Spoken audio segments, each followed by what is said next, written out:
Hello à tous, vous êtes sur Elam TV, nous sommes dans l'émission Elam Recap, c'est le 10e numéro. Si vous êtes nouveau sur la chaîne, je vous souhaite la bienvenue. Pour ce samedi, nous allons parler de sport, de politique, de faits de société. Avant de commencer, nous voulons parler de cette décision du tribunal arbitral du sport à l'encontre de Caster Semenya, l'athlète sud-africaine qui s'est vue retirer le droit de fouler à nouveau les pistes d'athlétisme.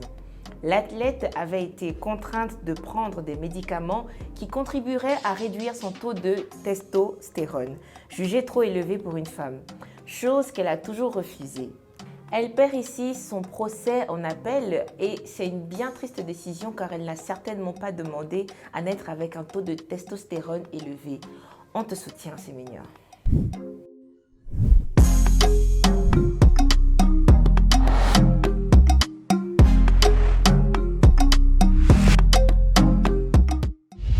C'est une affaire assez étrange qui a beaucoup fait parler cette semaine. Une enquête a en effet été lancée par la Fédération égyptienne de football après avoir constaté que plusieurs trophées avaient disparu de son siège du Caire.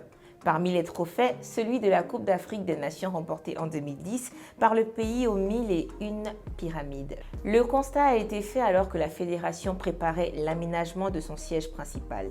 En 2013, alors que des violentes manifestations politiques secouent le pays, le siège de la fédération est pris d'assaut par des manifestants et aujourd'hui, en 2020, les dirigeants du football égyptien se demandent si le trophée n'a pas été volé depuis 2013.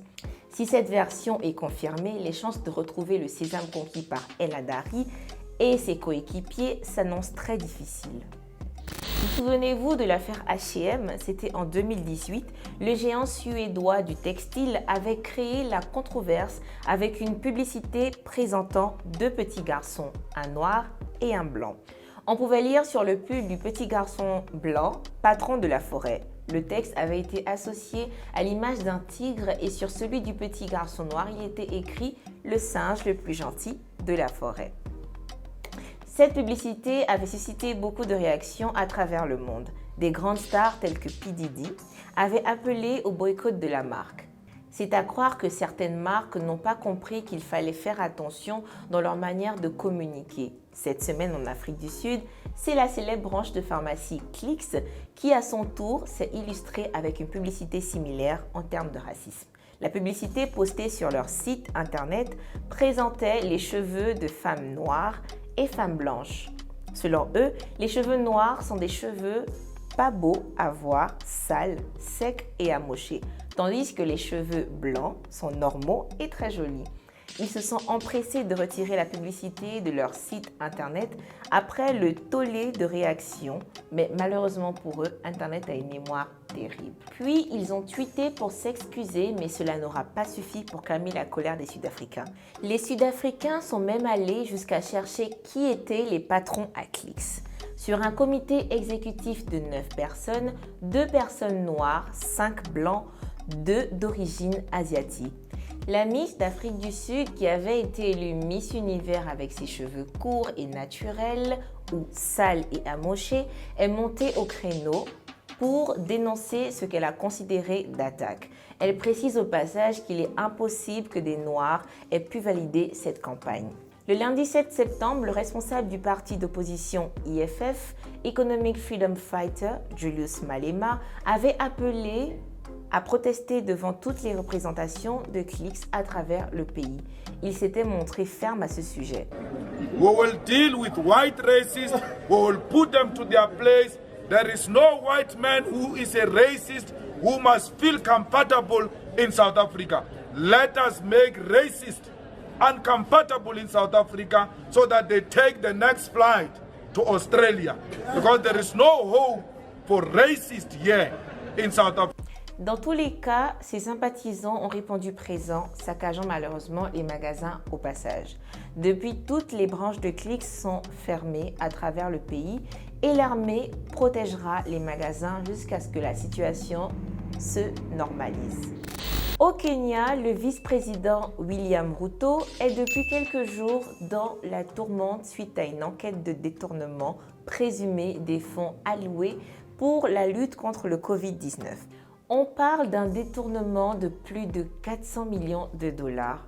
Fait assez rare en Afrique pour être signalé, l'annonce a été faite par le chef du parti au pouvoir. Il a appelé la commission d'éthique et de lutte contre la corruption à auditionner William Ruto. Face à ce scandale de corruption où le vice-président est encore impliqué, signalons que ce n'est pas la première fois, des manifestations ont éclaté dans les villes et les médecins sont entrés en grève, choqués de voir que beaucoup d'établissements souffrent d'un manque de matériel pour faire face à l'afflux des malades, mais que des particuliers s'arrangeaient à détourner les ressources prévues pour les hôpitaux et une partie de dons offerts par le milliardaire Jack Ma avec. Sultan Adekoya a à peine 10 ans, mais il fait déjà sensation dans le monde de la boxe au Nigeria. Sa vidéo avec son entraîneur, le coach Tito, a fait sensation sur les réseaux sociaux cette semaine. L'adolescent a même déjà remporté plusieurs combats. Il a la technique et la force de frappe. Apprécions cela ensemble.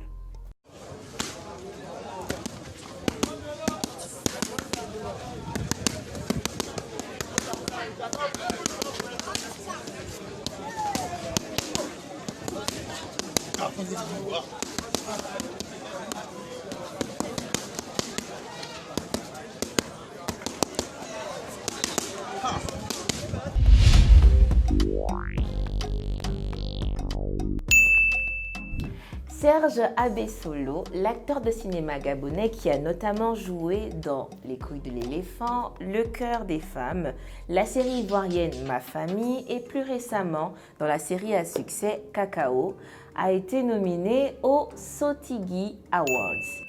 Une cérémonie en partenariat avec le FESPACO dans la catégorie meilleure interprétation masculine africaine série TV pour son rôle Eli Desva dans la série Cacao tout justement. Go Serge. Kevin le fraudeur. Au Cameroun, l'arrestation d'un adolescent de 18 ans suite à la fuite des épreuves du baccalauréat 2020 fait beaucoup parler. Le jeune homme avait eu les épreuves du bac d'où on ne sait pas, et les avait publiées sur les réseaux sociaux. Il avait à la suite de cela été arrêté et est depuis lors en prison. Des stars de la sélection camerounaise de football, à l'instar du capitaine Choupo-Moting, se sont insurgés face à cette décision de justice. Ils estiment que la fuite des épreuves d'un examen ne saurait être imputée à un enfant. Chers abonnés, nous voici à la fin de notre épisode numéro 10 Elam Recap. J'espère que cela vous a plu. Pour les nouveaux, n'hésitez pas à vous abonner et rester connectés. Je vous dis à très bientôt.